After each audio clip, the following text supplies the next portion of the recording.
Chapter 1. The Purpose and Need for a Will. To understand the need for a will, one must understand the concept of an estate. An estate is property which was formerly owned by a deceased person. Thus, the property needs to be distributed after death. There's only two ways of doing this. One is through something called intestate succession, and the other is referred to as a will. A will is a written declaration of your intent to distribute that property. A will is ambulatory, which means it can move from one place to another. It's an actual physical object. It also requires that there be beneficiaries, people who will receive the goods.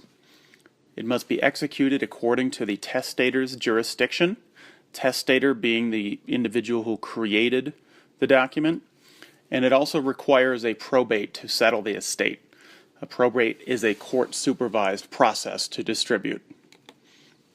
A will only becomes effective upon the testator's death, meaning that a will currently in existence while somebody is alive has absolutely no meaning to those beneficiaries. Thus, a person cannot borrow money based on the idea that their parents are going to be leaving them money in the will. And the reason for this is that because wills can be changed throughout the testator's life. Beneficiaries can be removed, returned, removed, changed, or completely delisted. Property can also be sold or given away before the testator's death, thus massively changing the content of the will. If you don't have a will, you will die in what is known as intestate, meaning that the laws of intestate succession will control the distribution of your estate. Basically, this means that state law determines who gets your property.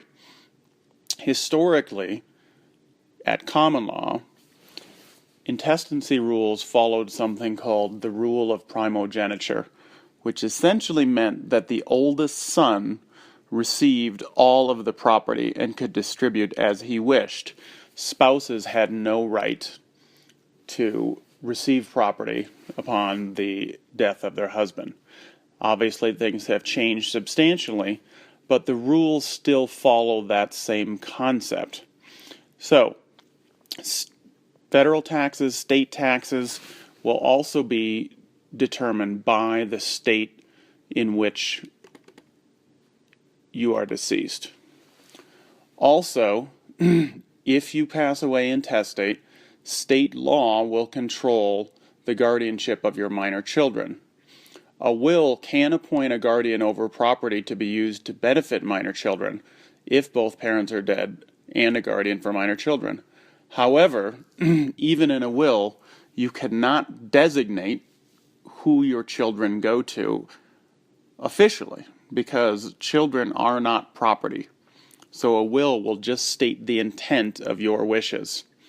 Also, if you die intestate, there cannot be something called a testamentary trust, which is a trust which creates the protection of assets in your absence.